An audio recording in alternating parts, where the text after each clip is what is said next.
Saints. Are we back? Hello. We are back. Why did Bryce mute the board?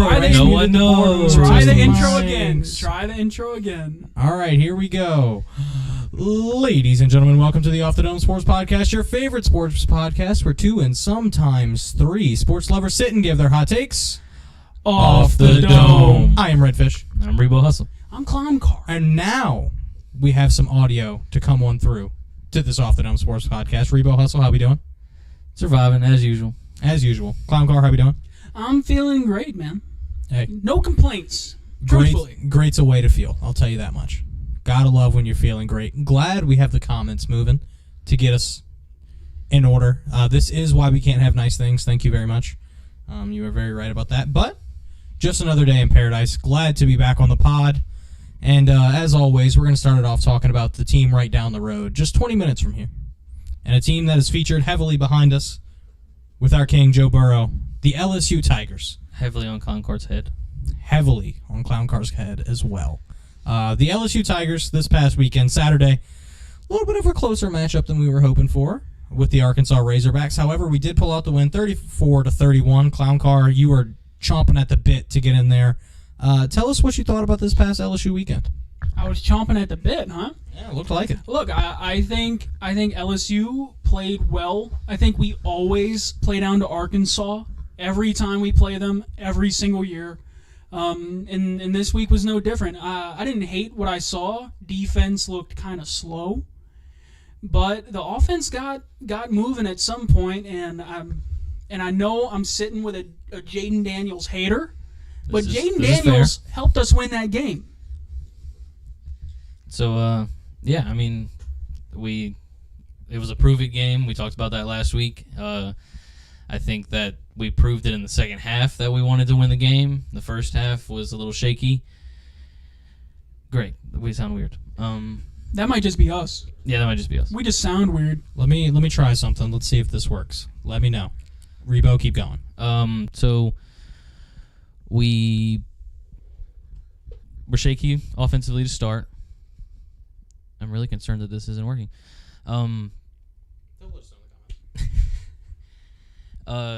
Jaden went back to his old tricks, was very slow to read the offense, but I do think that all in all...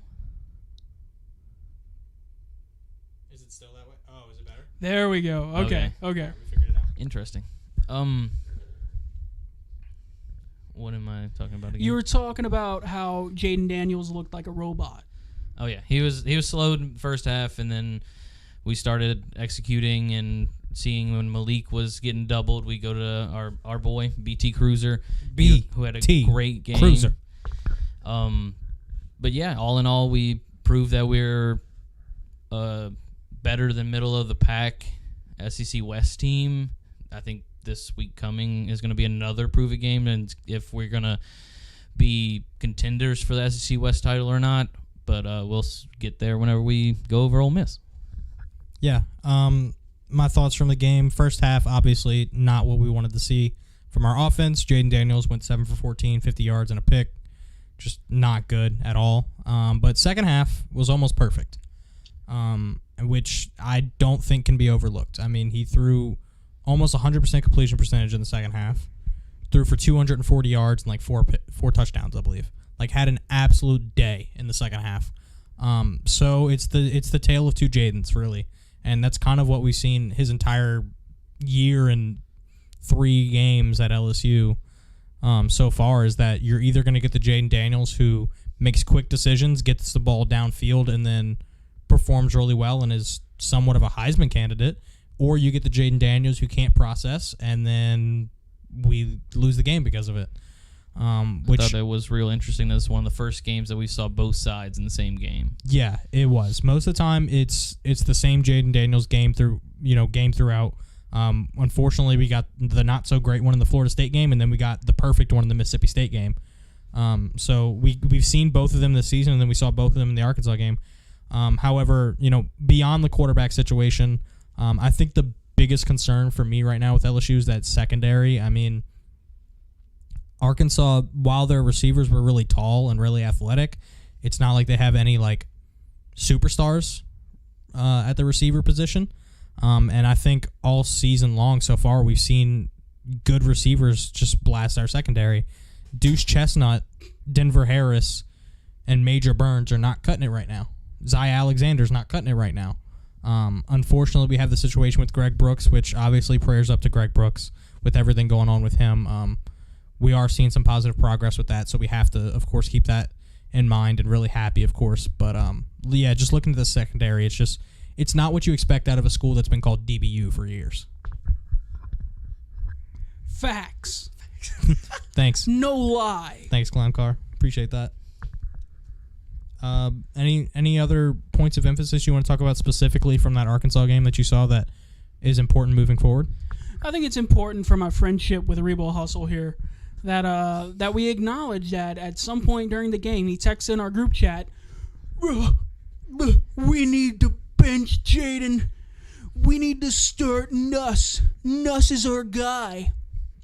No, So- he's not. So hear me out. I don't think Nuss is the guy.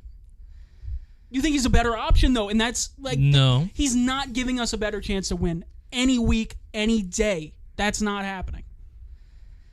So here's the point: is Nuss is a younger guy, has room to grow. More offensive snaps for Nuss equals more growth.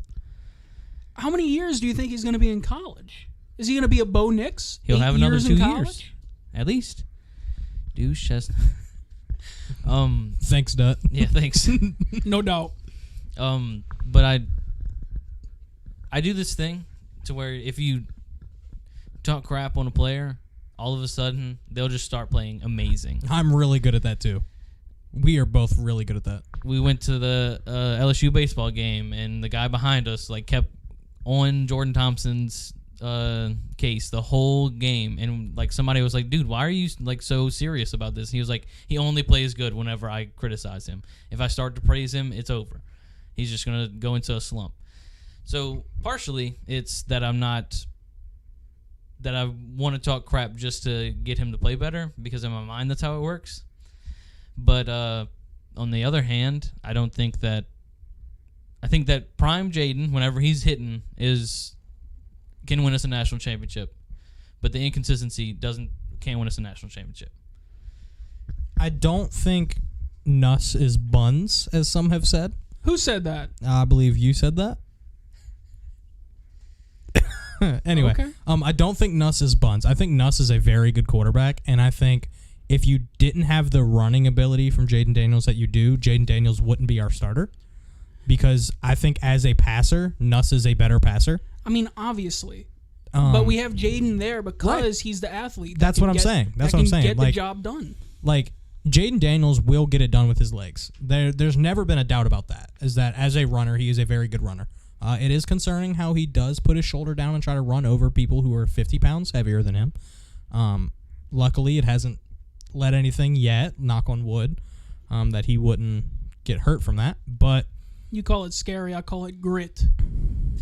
I call it bravery. fair enough. But yeah, I'm confident that Jaden Daniels can win us games if he is playing like we saw him in the second half of this game or against Mississippi State.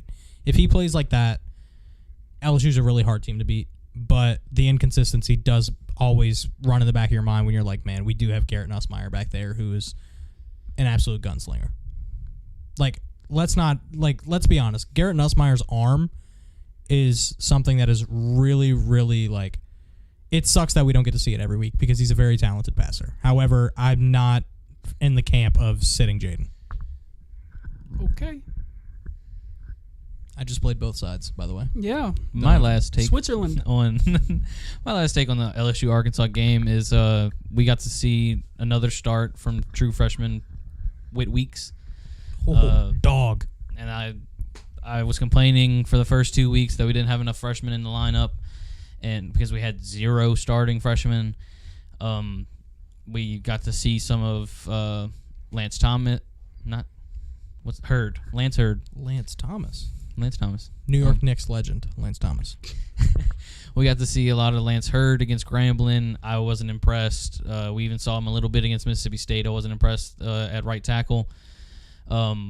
but I do love the grit, the aggression that Whit Weeks plays with from the linebacker position. Sometimes they're sending him as an extra pass rusher. Honestly, I think that he's the fire that we're missing with Greg Brooks gone, and so I love the addition of adding a freshman that's just wants to get gritty. Yeah, play-wise, he reminds me a lot of Quan or Devin White, where he's very versatile, very fast, very good athlete, and every play it seems like he's in on. He's really been impressive over the first few weeks of the season. I'm really excited to see where that takes us. Moving on to this upcoming weekend, we've got Ole Miss traveling down to Oxford, Vaught Hemingway Stadium. LSU is first listed as 2.5-point favorites. What are we looking for in this Ole Miss matchup? Ole Miss coming off a loss to Alabama. I think Ole Miss looked pretty decent in the first half against Alabama, and then Nick Saban sprinkled his magic, sprinkled his fairy dust onto that team, and they just turned it on in the second half. I think Jackson Dart looked pretty remarkable for most of the game. So I think that might be something we need to look at. We need to look at containing Dart, and not in like a he's mobile kind of way, but in a like give him less options. Like our secondary was a problem in this past game, and even in some of the weeks prior against Florida State. So I just think we need to be better on the secondary and limit Dart's options. So I don't watch much Ole Miss, shocker, but my good friend loves Ole Miss, went to Ole Miss, graduated from Ole Miss, and I had lunch with him the other day, and he kept going on and on about the secondary being the problem, and we saw that against Tulane whenever the backup quarterback, I don't even know his name, but he pretty much diced him. And so I feel like we're going to see similar matchup, which both offenses are going to be rolling. Both offenses are going to throw for 300-plus yards. And so I'm expecting a shootout. I'm not sure if it's going to boil down to who's come to play defensively or if it's just going to be who gets the ball last, if we're being honest. Yeah, that's what I was going to say too, is it's two inconsistent but explosive offenses. So if both offenses play to their potential, this might be a very, very high-scoring game. And Ole Miss and LSU's defenses are pretty similar as well, where it's like you watch them and they're a fun defense, but they also let yards go. We've seen that against Tulane. We've seen that against Alabama. And then, of course, from our perspective, we've seen it against Arkansas and Florida State, where your defense can play or your defense cannot play, and you won't be surprised at either. So for me, I'm kind of concerned about this game. Like we said last week was a prove-it game, but as it turns out, this week is also a prove-it game, because Ole Miss is a ranked team. Arkansas was not. Last year when we played Ole Miss, we upset them. We played them pretty darn well, and that was the turning point of our season last year, was that Ole Miss game. It was the homecoming game for LSU. I was in the stands. We rushed the field. I did not, because I had a sprained LCL and had a knee brace on, so I don't know how well that would have worked jumping a fence. But that would have been funny. Yeah, it would have been funny for everybody else. But yeah, that was kind of the turning point of our season. So if maybe it's an Ole Miss thing. Maybe when we play Ole Miss, who is, not necessarily one of our biggest rivals, but it's always a school that we play tough against. The old Magnolia Bowl. Yeah, used to be. Not anymore.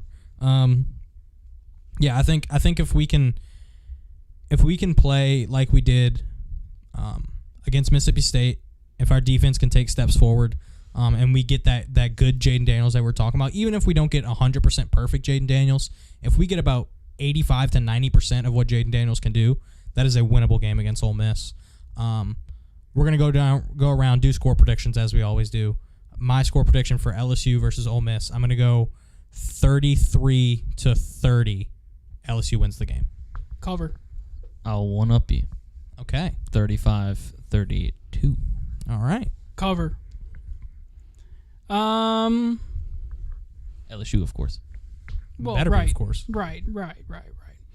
Give me, I think it might be a little more low scoring than that.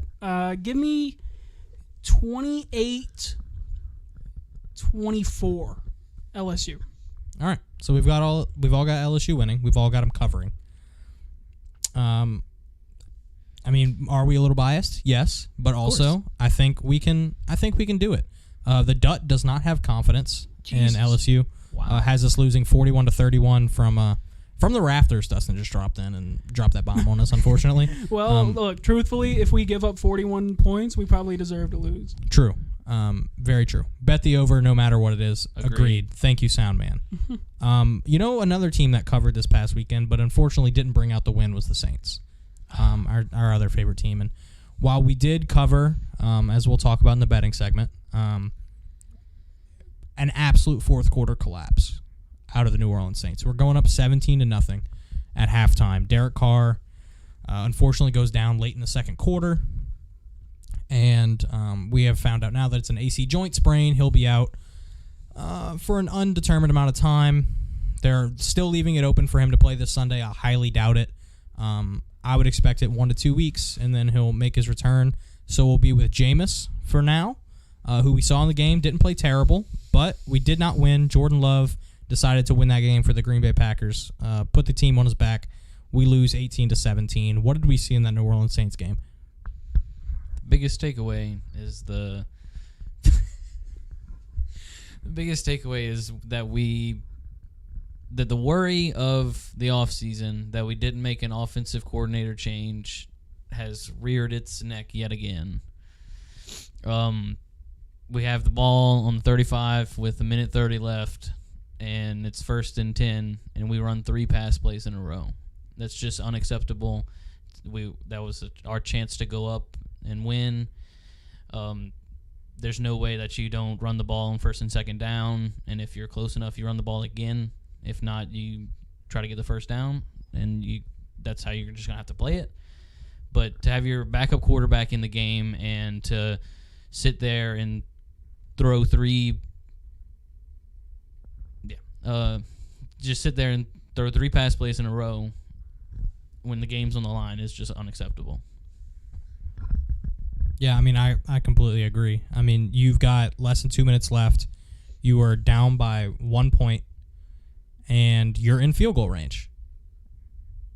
Obviously none of us are NFL coaches, but I think almost anybody else in that determination goes, you know what, let's just run the ball 3 times here, and then we go all in or all out on our kicker, which we ended up doing anyway. He did miss, Blake Grupe. However, it's a 46-yarder that he kicks. I think if we run 3 straight run plays, we get it down into the 30s probably. Even if you get 2 yards on each of those runs, you're looking at a 40-yard field goal over a 46-yard field goal. 6 yards is a big difference in kicking the football. That's the difference in a normal field goal and one that's close to an NFL record when you look at like a 64 versus a 58. So for me, I think the play calling was just not great. While Jameis didn't play terrible, you can't put 18 passes on him in the second half when we should have ran the ball.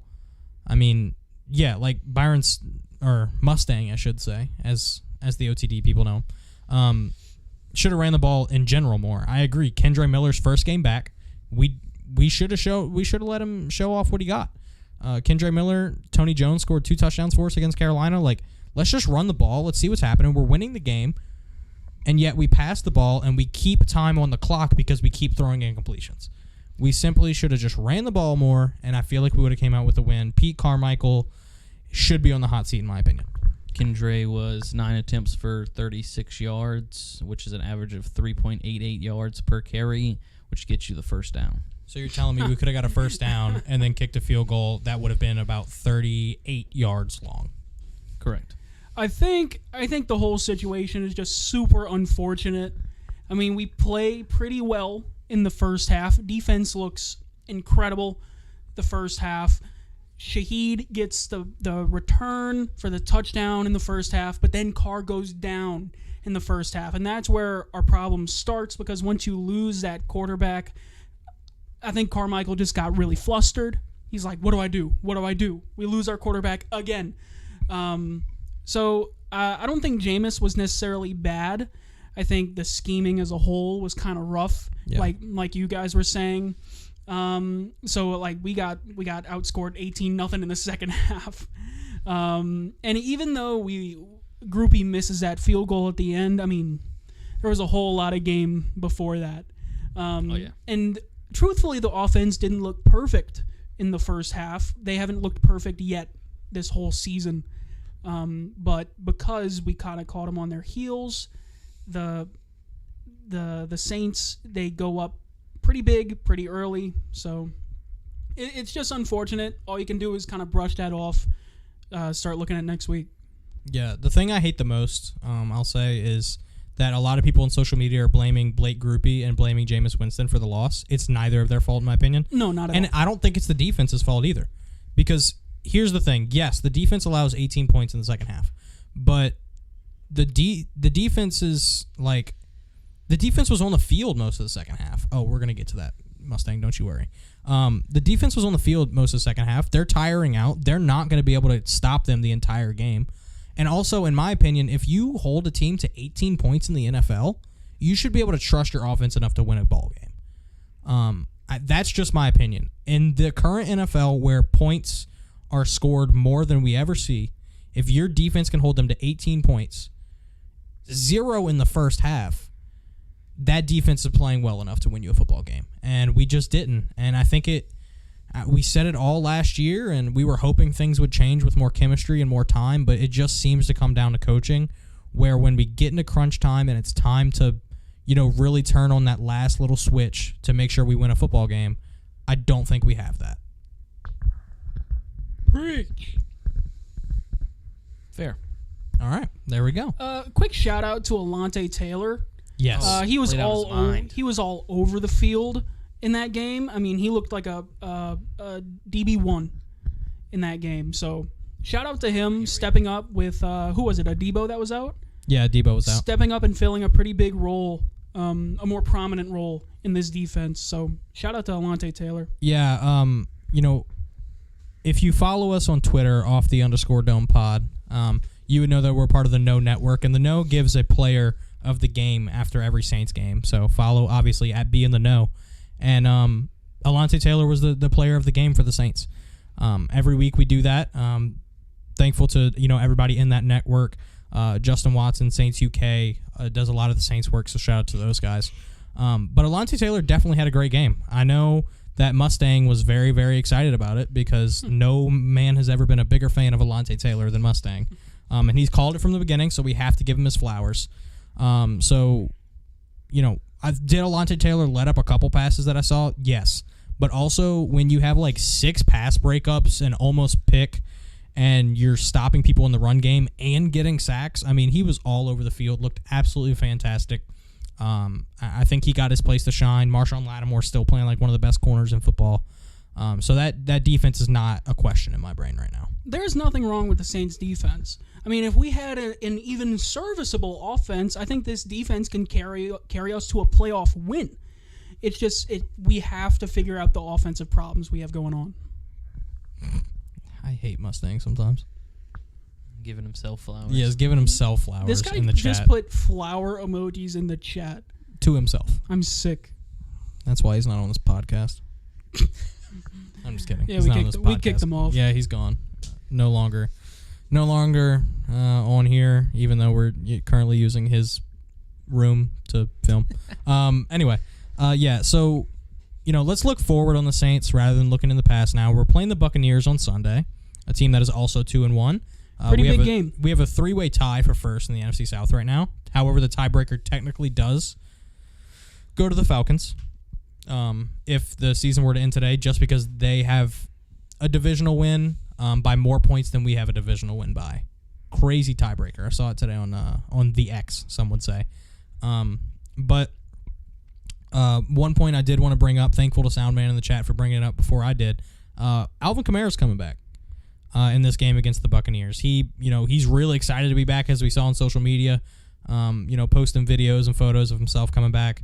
Had a whole meme about him getting out of prison. Some good memes. Some good memes indeed. Alvin Kamara's excited to be a Saint, excited to be back.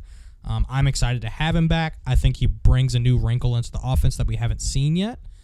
So looking forward to this Buccaneers game. I believe we're opening at 3-point favorites right now. What are you guys looking forward to on Sunday? I'm looking forward to facing a Bucks team who has looked kind of challenging thus far. I mean, Baker, he's looked pretty good. And I think our goal to are we in Tampa Bay? We're going to be in New Orleans. Oh, that's a much better situation for us. I think competing against this Bucks team is going to come down to whether the defense can continue doing what they've been doing and contain the offense the Bucks have been doing. I think it's going to be a really low-scoring game, that would be great. I think every Saints game for the rest of the year, you might want to take the under, just because that's kind of how might be right. That's just kind of how it feels right now. I think Alvin Kamara is going to add another level to this offense that they're going to struggle to handle. So I'm excited. I think it'll go well for the Saints if all of our guys click where they need to be. Yeah, I think Kamara coming back gives us exponential value out of the running back room with Jamal Williams being on IR, right? He's on IR. Yes. So that way you're not relying on Tony Jones Jr. and a rookie.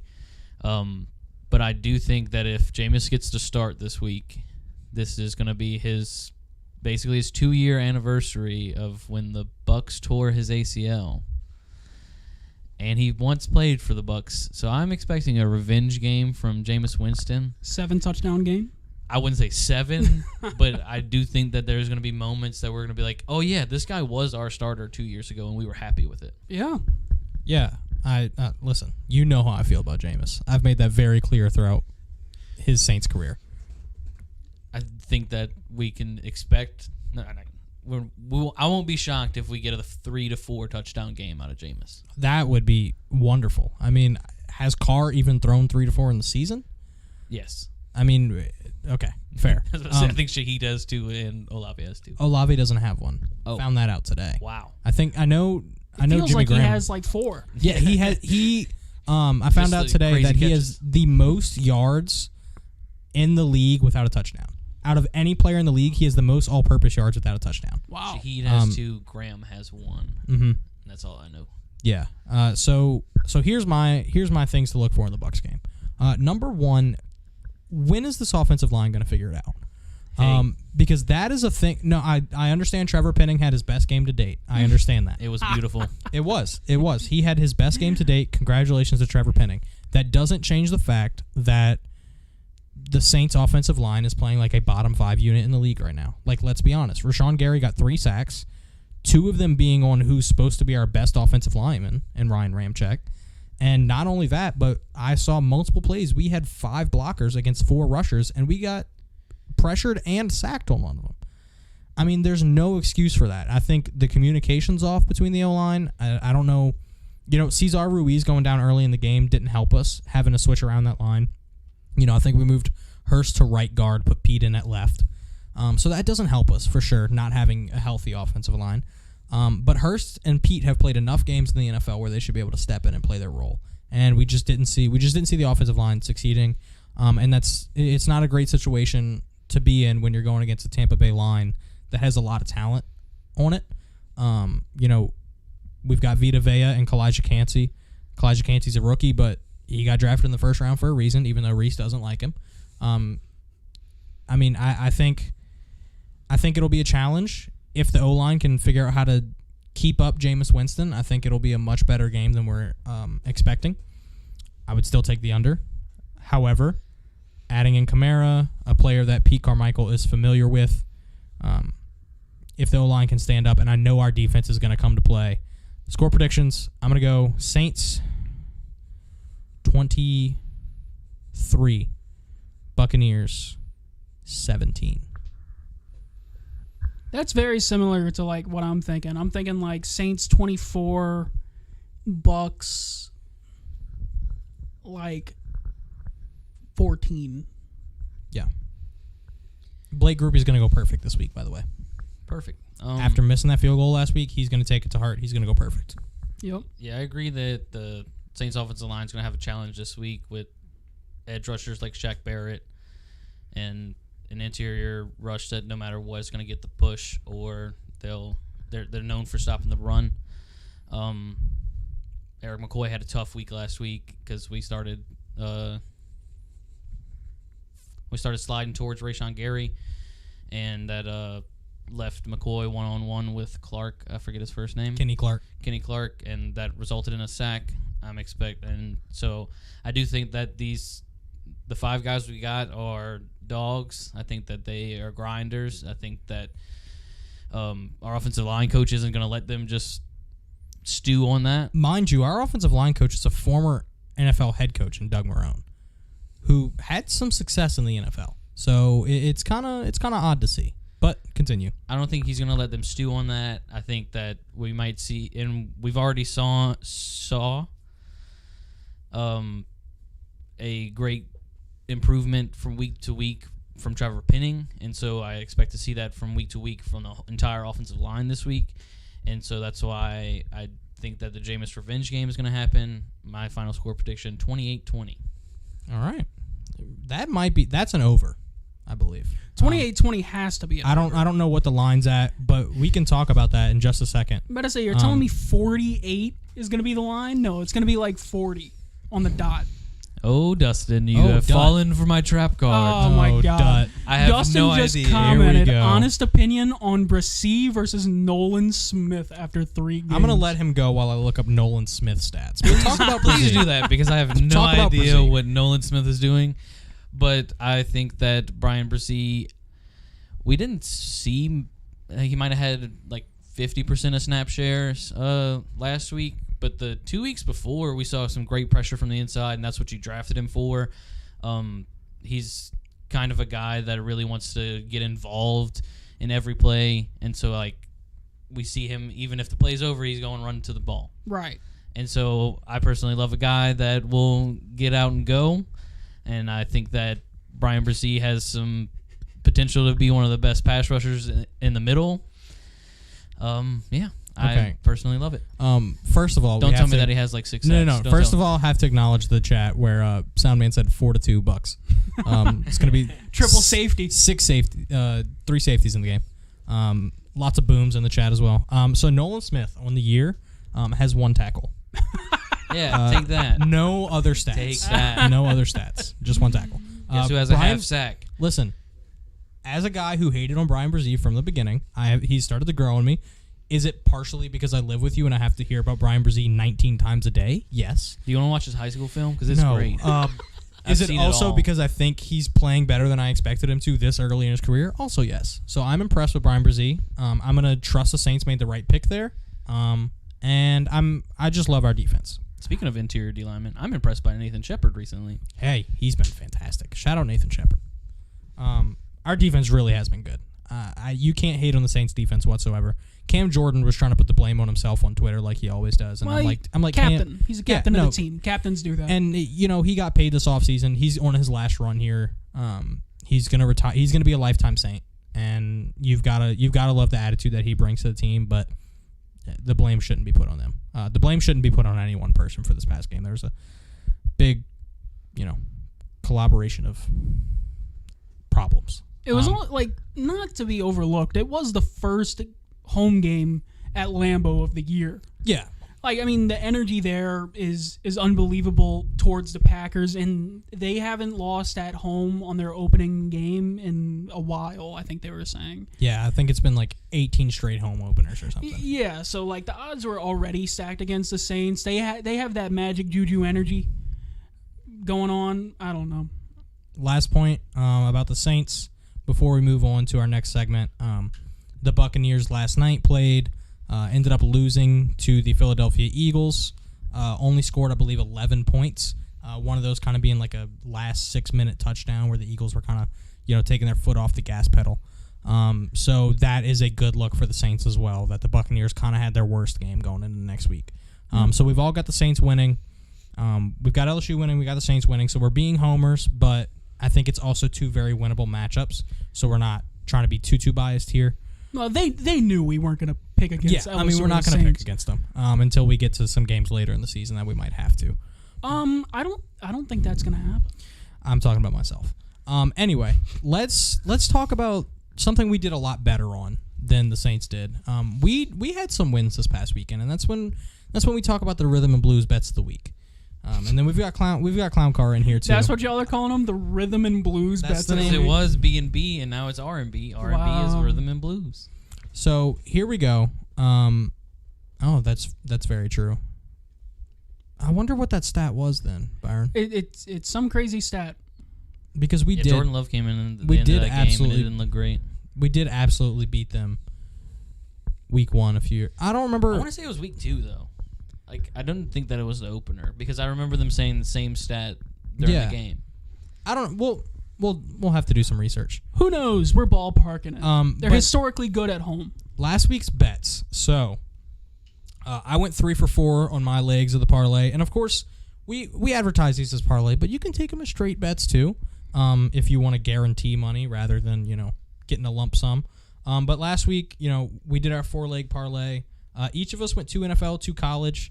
I ended up hitting 3 of my legs. Notre Dame plus 3.5 hit, Chargers plus 1.5 hit, and Steelers plus 2.5 hit. The only one I lost was UCLA plus 3.5. That was 3 points away from hitting. So not great on that losing leg, but I did hit 3 out of 4. I also hit 3 out of 4. Saints plus 2, Eagles minus 5.5, right? Mm-hmm. And I don't even remember the college bets. You hit on Florida State minus 2.5, and you Yes. missed on Ole Miss plus 7. Correct. Another Another 3 for 4. That means we're introducing a new thing into the podcast, and we get to share it this week, if you wouldn't mind. Grabbing our betting belt back here. So each week, whoever wins gets to hold the belt in the next episode. The IC title, huh? It's kind of crazy. I'm holding this belt while I'm wearing a Stone Cold Steve Austin UNT football jersey. Ooh. So that's my jersey going on. Reese, why don't you tell us about your jersey before we keep going? I've got Keenan Allen's college jersey, Which we're Cal going to talk Bears. about in a little bit, and then we'll definitely talk about him in our Fantasy 5. and then Lot. Why don't you Talk about that glorious jersey. Well, this is an old school Bob Fothergill jersey. Gotta If love him. you've seen me on the pod before, you know that's my guy. I like Bob Fothergill a lot. I think he was so talented. That's what I'm rocking with. I gotta rep the old guys because nobody remembers them. I So, do. I mean, hey, I know you do. 170 out of 240 baseball Hall of Famers or whatever you did before this started. Oh my God! I was doing a Sporkle quiz trying to name all of the MLB Hall of Famers, and I only got 170 out of 264. Man, in my prime, I'm way past my prime. In my prime, I would He's get like past his prime. 230. I would get like 230 out of 264. You're getting old, man. I'm getting old, man. So this week we're going to do our parlays again. Before we talk about our own, we're going to talk about Soundman, who, if you've been watching us for a while, you know Soundman is an absolute dog when it comes to betting. He did a little 2-leg parlay. He did the Bengals game this upcoming weekend. He's gonna be taking the Bengals spread, so that's Bengals minus 2.5 and under 40.5. So Bengals Who do they play? minus 2.5, under 40.5. The Bengals are taking on the Tennessee Titans this weekend, which is a rematch of that AFC divisional we saw a couple of years ago. That was a close game back then. Minus 2.5, under 40.5. Get that at I believe it was plus 268. I think he said. Some And great then odds. yeah, it's pretty good. I like it. The under, I love that. And then our boy Mustang also dropped a parlay in the chat. Detroit Lions minus 1.5 taking on the Packers on Thursday night with an over in that matchup as well. So 2 legs coming on Thursday. Detroit Lions spread and over 45.5. And then 2 more NFL games. He's got the Commanders at plus 8.5. And then the Vikings minus 3.5. Commanders, I believe, are taking on the Eagles. Yes, Eagles. Commanders plus 8.5. And then in the Vikings matchup where they're taking on the Carolina Panthers, he's got them at minus 3.5. And that's a 4-leg parlay for plus 1080. So that's where we're sitting for their bets. If you want to listen to Mustang and Soundman, go ahead and throw some money on those. You can also take them as straight bets. We trust every leg. So why don't we go ahead and start off with Clown Car over here? And why don't you tell us about your parlay you got us set up with? Okay, let me pull it out. You guys are gonna love this parlay. I'm just letting you know. It's juicy. Got a 4-leg parlay. Quick little 4-leg. It's all NFL spreads. I am also on the Detroit Lions. Lions have looked really good, and I think they're going to be hard to beat. I'm sorry. Next, I have Atlanta. I have Atlanta over the Jags +3. I think the Jags are going to struggle again. They've looked really rough. Shout out to C.J. Stroud, by the way. Shout out to Don't forget C.J. who Stroud. told you he's good. Well, while we're shouting out C.J. Stroud, let me tell you about the next leg. I have Houston +3 against the Steelers. I think the Texans looked really good last week, and I think their offense looked even better before the week prior. What can I say? And I think the Steelers are kind of horrible. I still believe that. And then last, I have the Seahawks. I believe in these Seahawks, but more importantly, I don't believe in the New York Giants. So I have, just to recap, I have Lions -1.5, Atlanta +3, Houston +3, and Seattle +1.5. As we do, I'm going to acknowledge his parlay. I love the Lions, and I love the Seahawks. Love those two bets. Iffy on the Falcons, just because I feel like the Jaguars are eventually going to figure it out. And if you're going to figure it out, the Falcons might be a good team to figure it out against. However, oh gosh, and I love the Houston Texans, but I think the Steelers are starting to figure it out. I don't believe they beat the Raiders. I think the Raiders they are beat schmucks. the Browns. I think the Browns are schmucks. All right, fair. Schmucks. It's all I can say. I think the Browns are remarkably inconsistent, and I think the Titans are like, what am I talking about the Titans for? The Jag. Wait, who am I talking about? The Texans. I'm talking about the Texans. I think the Texans are great. No, I love the Texans. I'm very excited about what this Texans team has because I was a huge C.J. Stroud guy. Y'all know that. For what they are, the Texans look pretty good. Yeah, man. I mean, listen, they're tied with the Jags right now as far as well, actually, they just beat the Jags, so that means they would have the second place in the division over them. Shout out to the Houston Texans. But yeah, I don't know. I'm not 100% confident on that parlay, but then again, this is the NFL where things do not ever go the way you plan. So honestly, probably a good bet. Rebo, hustle, take us through your parlay. All right, I went the traditional route from last week, 2 NFL, 2 college. Yep. I'm gonna start off in college with a dog. Notre Dame -5.5 at Duke. I think that Notre Dame put up a great fight against Ohio State. Still think they should have won that game. And I'm not sure if Duke's done anything since beating Clemson. They haven't lost. I mean, yes, but and so I like Notre Dame to win outright. But if you're gonna give me 5 points, I'll take them. Did you just call me Bart? Yeah, he did call you Bart. Oh my gosh. Mustangs All in the right. chat. And then Call me Bart. Bart. I'll talk taking about him. Utah +3.5 against Oregon State. Is Cam Rising ever coming back? That's my question. I have no idea. I don't know if anybody knows. Yeah. Like, every week I look at Utah, he's not playing, and then I try to look up something about him, and they don't say. So I don't know what's going on with Cam Rising. I only took this because Oregon State lost to Washington State this past weekend, and Washington State hasn't been hitting on much. And I think that Utah's just a better football team than Washington State, whether it's backup quarterback or not. Sure. So +3.5 might as well. Sure. On to the NFL. Like Clyde, I have the Lions spread at -5.5 over the Packers. I think that the Lions have looked like they're starting to click, and not just one target as a receiver in Amon-Ra St. Brown, but Josh Reynolds has looked really good this year.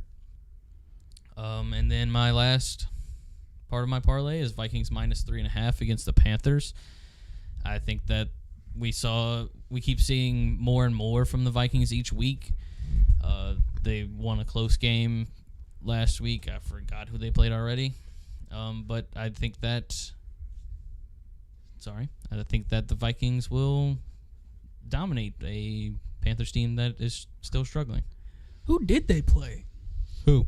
The Chargers. The Chargers beat the Vikings, yeah. They lost that game. You're right. So, I like Reese's Parlay, and you're going to see why here in a second. My two NFL legs are the exact same. I also have the Lions -1.5, Vikings -3.5. Y'all know I am a Lions truther. I absolutely love them. I think Dan Campbell is one of the greatest coaches in the league, not from an X's and O's perspective, but a getting players to play for you perspective, creating a culture. Dan Campbell's done an absolute great job in Detroit. I think that team all wants it more than a lot of other people do. And I really like the Lions this year.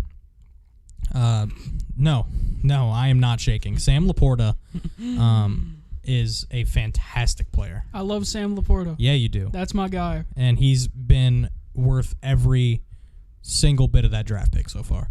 The Minnesota Vikings, they have to win a game eventually. If they're 0-3 right now, which they are way too talented to be 0-3, Kirk Cousins is on pace for 6,000 passing yards. Justin Jefferson has the most receiving yards through 3 games in NFL history, and they haven't won a game yet. So something's going to happen eventually, and I think this is the week to do it. Taking on the Carolina Panthers team without Bryce Young, I feel like this is the week the Vikings figure it out. -3.5. That half point's kind of crazy because this does feel like it could come down to a field goal just because the Vikings haven't been clicking on all cylinders yet. However, I'm going to take it. So I got Lions and Vikings both to, cover the spread in their matchups. And then we go on to the college landscape. First game I have is the Florida-Kentucky matchup. Yeah, I couldn't touch that one with it. I didn't want to, but coming off a game where they gritted out a win against Tennessee, I had to go with Florida to cover 1.5. I think they'll win the game outright, and they were getting plus points on the spread. So I'm going to take it. I'm going to take the plus 1.5. So I'm going to take that as my first college leg, and then my second college leg. This one comes in the form of a podcast that I absolutely love called Bussin' with the Boys. And this is the Nebraska versus Michigan matchup that is called the Bussin' Bowl. And I'm taking Nebraska plus 17.5. You've Michigan, lost it. Yeah, probably. Michigan didn't look great against Rutgers last week. They only won the game, I think, by the first half. They didn't look good at all. I think they ended up winning 31-7, I think was the final score, which is 24 points. Nebraska could probably beat Rutgers if they played today, because they've picked it up over the past couple weeks. They might be the best 2-2 team in the country. Here we go. Listen, man, I just love bussing, but yeah, I think that was just a fun little game to pick. If you want to turn into a 3-leg parlay and leave this leg out, I wouldn't blame you. I'm just trying to have fun here because that's what this podcast is about. But I took Nebraska plus 17.5 against Michigan. Because Michigan, I don't know, something about last week's Michigan game with Harbaugh coming back didn't look great. Do we want to talk about how good Rutgers looked before playing Michigan? No, we don't. Let me live. I just want to let it be known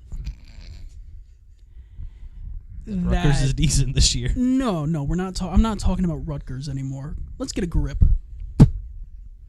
I just want to let it be known that if Florida wins, Bryce, or rather, Redfish over here, will be stripped of his LSU Tigers fan club card for 1 week. Why? Because, dude, you can't be picking Florida. You can't do that. It's not a fandom thing. It's a betting thing. Oh, my God. Bet on someone else then, huh? Bet on someone else. All right, so my 4-leg parlay, Detroit Lions -1.5, Vikings -3.5, Florida plus 1.5, Nebraska plus 17.5, 4 legs plus 1168 is the final total. We'll see who gets the betting belt come next week. Oh, it'll be me. I'm just letting you know. We'll see about that. I think mine's going to go 3 for 4. Yeah, the Florida one won't hit. No, sure. It's definitely the Nebraska one. I don't know why I picked that looking back on it, but it's fine. We're here to have fun. And then, the last segment that we do on this show, everybody's favorite segment, the Fantasy 5, where we talk about fantasy football for 5 or more minutes. So we're going to get into some fantasy. Bet on some. I can't. Nobody's that small. Thanks, Byron. But, yeah, Fantasy 5, talk about fantasy football for 5 or more minutes. League of Record, we'll cover that first, and then we'll get into some broader fantasy stuff. Rhythm and Blues took a massive W this week. Scored the second most points in the league with, I believe, 174. 0.78. There it is. Heavily invested in Philly, who had a great game last night. The defense gave us quite a bit of points. Jake Elliott had a great game. A.J. Brown finally figured it out. Had 9 receptions for 132 yards, I believe. So 131 yards. So great game. Jared Goff's our quarterback, giving us solid performances. Josh Jacobs and Miles Sanders have been iffy, but that doesn't matter when you have the number 1 fantasy wide receiver in PPR formats right now, Keenan Allen. Yeah. So the running meme for the past couple of years is that I don't think that Keenan Allen's a top 5 receiver in the league. No. Don't think that he's a top 15 receiver in the league. First of all, it's not a meme because it's what you believe. Second of all, it wasn't top 5. It was top 20. It was 15. Okay. I remember this. Okay. All right. So that he's not a top 15 receiver. And I stood on that, and it's been true. And now that Keenan Allen is on my team, and I put a single grain of rice into the Keenan Allen belief basket, he is having a career year. He threw for a touchdown Sunday. 18 receptions, 215 yards, and a passing touchdown. Had nearly 50 fantasy points. I mean, he's just... great day out of Keenan Allen. Love to see that. Fantasy-wise, I have way too many teams this year. Just absolutely way too many teams. I am 3-0 in our Dynasty League that we have with our high school people. That you're trying to trade me Derrick Henry for Zach Moss, you said. No, that you were trying to trade me, Zach Moss, for Derrick Henry. Oh, okay. Get that right. Points-wise, you're getting the better deal. Yeah, okay, shut up. Clown Car, why don't you talk about your fantasy experience this You want year? me to talk about my fantasy experience? Yeah, tell us what you're thinking. Who's your guy this year? Absolve me if I get a little angry. Absolve. Because my guy in 2 of my 4 leagues is Austin Eckler. Oof. And the other feel that one one. is Derrick Henry. Oof. Ouch. I want you to think about that. Put a pin in it and then push it to the side, because I'm going to tell you, in my big money league, I'm going to tell you exactly who I was playing against. Over 3 weeks, I have had 510 points scored against me. First week was 170, second one was 163, and the third one was 168. Week 1, I played Tyreek Hill. I play Calvin Ridley. Jesus. I play Breece Hall. And I play about 4 other guys who score like 40. Week 2. Let's see who I got week 2, huh? Hey, it can't be that bad. Can't be that bad. Oh, no, I play CeeDee Lamb. He only put up 40 that week. Oh, I played Jahmyr Gibbs. Oh, he put up 30. Oh, I played Justin Herbert. He puts up 40. Oh, I play Javonte. Oh, he puts up 20. I play Younghoe Koo. He puts up 12. Like, what? And this past week, I play Lamar Jackson, 46 points. I play James Conner, 20 points. Josh Jacobs, 20 points. Stephon Diggs, 30 points. Addison, 20 points. Brian Robinson, 15 points. Can I catch a break? I have had the most points scored against me, and it's not close. It's by like 60 points. All I'm asking for is a bone. I need to be thrown a bone here, people. Otherwise, things are going great. In the league that I'm in with Bryce, or Redfish, he stinks. Whoa. Got my first win this week. Got my first win. I 1 got and 2. And truthfully, I got my first loss. Hey, we're separated by 1 game. I'll tell you what, but the standings tell me I'm better than you, so Yeah, I'll your ride team that. is better than mine. I'll ride that. You know, my team in there isn't terrible. It's just, we can't stay consistent. I blame the it app. seems. Yeah, we play Yahoo. Like, what are we doing? I blame AJ Brown for the reason I had won the first 2 weeks. Didn't have great weeks. But then he bounced back this week. I have CMC and Bijan in that league, so I'm not worried about running backs. Lamar had a great week this week. Like I said, I got AJ Brown in there. Mike Williams just went down for the year, so that's going to hurt my position. But Damian Pierce finally figured it out last week, so I'm putting him into my lineup. And then I just traded for Tyler Lockett, so he'll be inserted in there as well.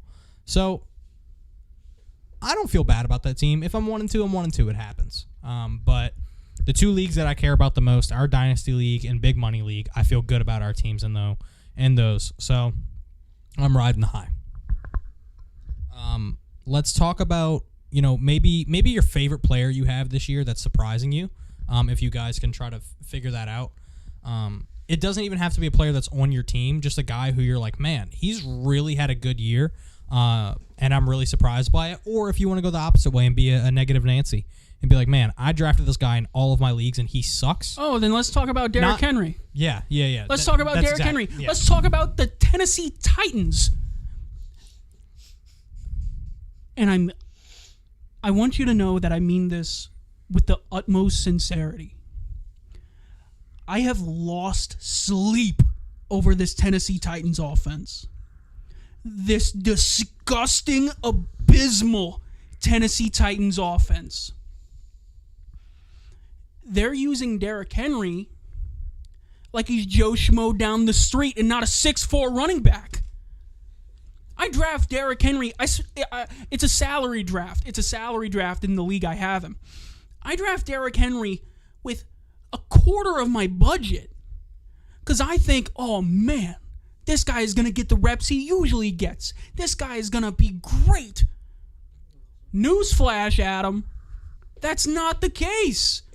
Derrick Henry is used like a grade 3 option, but he's not. He should be used like the number 1 because guess what? It's Derrick Henry. He's been the reason your offense has kind of succeeded for the last 7 years. Give me a break. I need something from him. When Clown Car goes on these tangents, they're a wonderful thing to listen to. I'll tell you that. Oh, and Austin Eckler. I need him to be healthy. Yeah, I need that too. I have him in a couple leagues. Okay. Chargers miss him. I know that.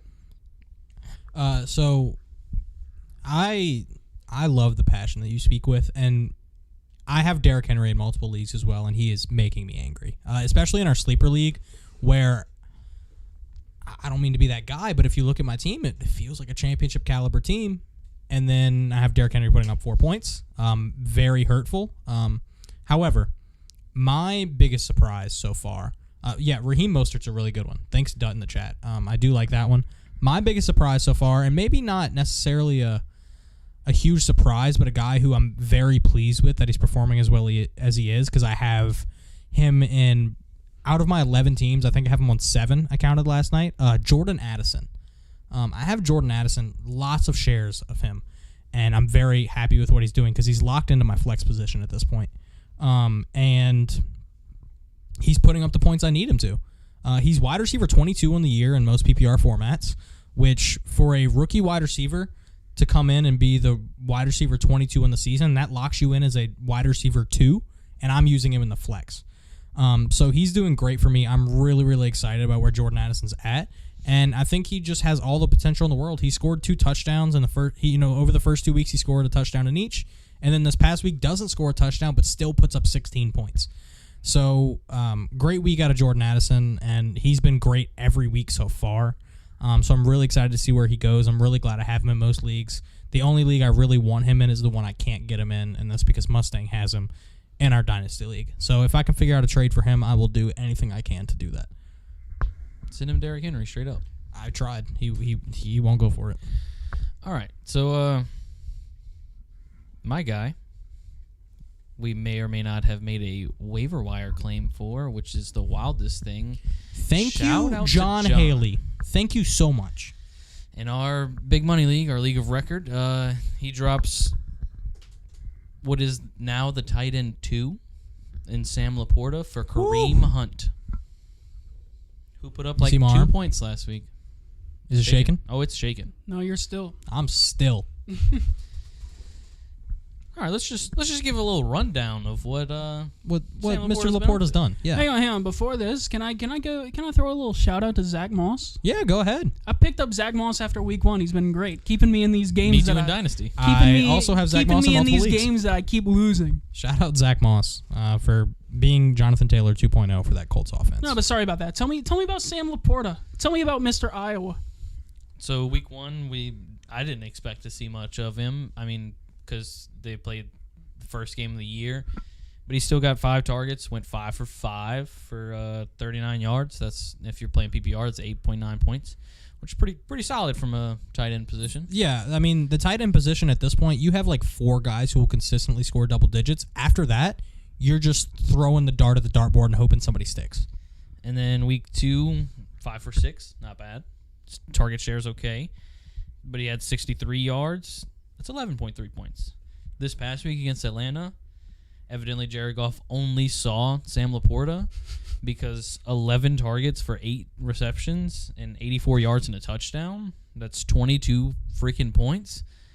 And so, Not even regular points, but frickin' points. I know. I'm excited that this is my only share of Sam Laporta, and I'm kind of depressed about it, but I'm excited that it is in our league of record.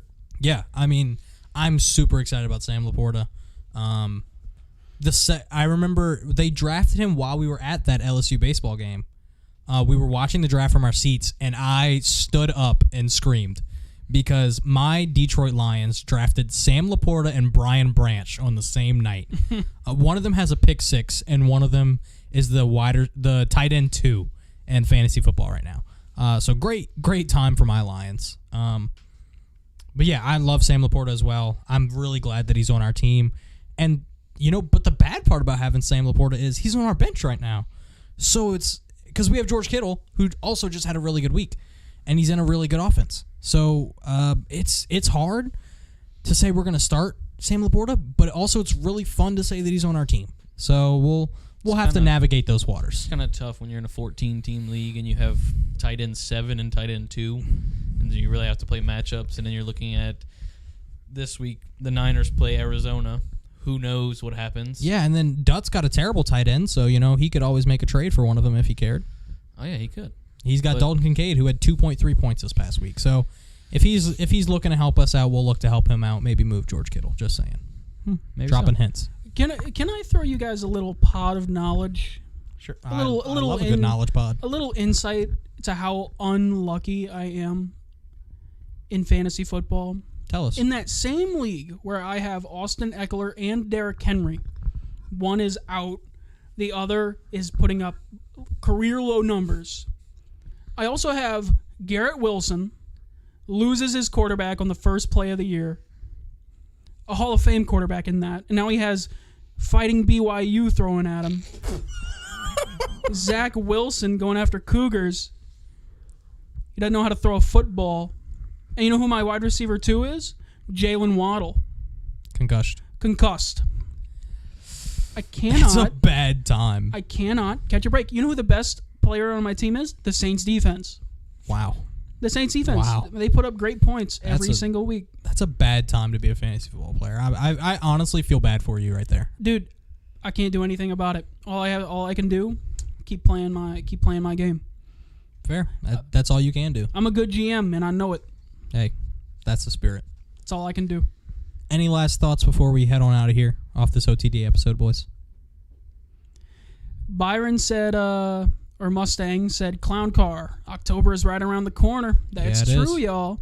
We didn't get much into baseball in this episode, but baseball playoffs is happening very soon. When do they officially start? October 1st, I think. So this weekend? Yeah. Okay. And this is the last week of the regular season. And then we're looking at a pretty impressive playoff race. Keep an eye on the AL wild card as this season winds down. Houston is in by like 1.5 games. So if Seattle can turn it on after that horrible series against the Rangers, Seattle can sneak in or Houston can fall out. And I think the Rangers have really locked themselves into a playoff spot. So just keep an eye on that. All the divisions are locked up Like, we have our division winners, but that's really something you need to look at. Take a peek at the NL wild card as well. These are some fun wild card races. The Reds, Cincinnati Reds, kind of just got knocked out. It's very close. They're 2.5 games back, but that probably won't happen. And the Cubs, Mustangs Cubs, looks like they're gonna make the playoffs. Rebo's Padres will not. We knew that in December. So just to back up everything he said, AL wild card right now, Tampa Bay's in. Toronto is a game and a half above, so looking like they're in. And then that last matchup is coming down to Houston or Seattle. Seattle's a game and a half back. So that's kind of what we're looking at in the AL. In the NL, Phillies are in. Arizona and Chicago are both 82 wins right now. Miami's at 81, so that's kind of anybody's race. But if I had to guess, I'd say Arizona and Chicago are probably going to hold on to those spots. Yeah, probably. The problem is that Chicago gets the Braves. Oof. Best team in baseball. So if the Cubs mess around and get swept, that leaves a door open for the fish. However, the Braves are the number one team in the NL right now. So do you think they still play at full power, or do they kind of just sit back and hold guys? That's a great question. Me personally, if I was a manager, I mean, I'd play my guys. You got to keep your guys hot going into the postseason, especially after the regular season. There's going to be a few game break, and the Braves, they're going to have a bye. So like they need to get as much baseball, as much good baseball as they can. So I'd play Acuna, I'd play Riley, I'd play Olsen, I'd play all those guys. So last thing here, let's go ahead and give a random World Series winner just for fun. Random World Series winner? Yeah. I'll list off all the teams just so we both know, because I wouldn't know unless I looked at them either. Baltimore, Tampa Bay, the Rangers, the Blue Jays, the Astros, and the Twins seem to be in the AL. And then in the NL, we've got the Braves, the Phillies, the Brewers, the Cubs, the Dodgers, and the Diamondbacks. So that looks like the teams we're going to get out of each side. Who do we think is going to win it all? It's a boring pick. Give me Braves or Dodgers. I mean, they look the best. I think the Braves have an incredible offense, best offense in the league. They have the MVP in Ronald Acuna Jr. They have the home run leader in Matt Olson. They have like a million guys with double-digit home runs. My only concern for the Braves is if their starting pitching will hold up down the stretch of the playoffs. And I truthfully, I have that same concern with the Dodgers. So if they play each other, I think it's going to be a beautiful matchup. I think it'll be a pretty offense-heavy series, and that's going to be really fun to watch. So I'd look for one of those two teams. I don't think the AL's winning this year. Not me, personally. Unfortunate. Gotta love the AL, especially the East. Best division in baseball. What you got, Rebo? I'm useless, but I'm taking the Braves. All right. My pick has been for a very long time Braves versus Rangers in the World Series. The Rangers bullpen really scares me. It feels like every time they're kind of similar to the Padres. Every time they go into a game or go into the later innings up by a few runs, they kind of let other people score. And I don't think you can do that in the playoffs. So I don't love the Rangers. I don't want to be the third one here taking the Braves. So just to be different, I am going to go with Lott's, not his favorite team, but a team he has repeatedly said he needs them to work out for his sanity. Give me the Orioles to go ahead and do it. Yes. If anybody's going to do it and make this run, let it be the Orioles, man. 97 wins this year. Have the chance to break that 100 mark if they can sweep this next series. I love that pick. Let's be fun with it. You know what I mean? Like, let's go, man. Gunnar Henderson, Adley Rutschman, just a fun team. Dogs. And while, it doesn't sound much of a Red Sox fan to hope the AL East wins, I like every team in the AL East except for the Y team. So I'm fine with it. So go ahead. Give me the Orioles to win the whole dang thing. Love that. Gotta close this out with some baseball talk. And we'll talk more probably next week if Clown Car repeats on the pod more about baseball. Just because it's going to be the playoffs. We'll cover that in that episode. Talk more about it once we get into the later stages of it. This has been a very fun pod. very informative pod. I think we've gotten some opinions out, and as always, we gotten the hot takes off the dome. Oh, sorry, we missed that one. It's okay. I said it. The Vikings? The Vikings 0-3. Can't catch a break. You make one prediction and it's over, man. Well, I said the Blue Jays were winning the World Series last year, and we know how that went. So, anyway, as always, follow us on Twitter, _Dome Pod. It is the best place to follow us.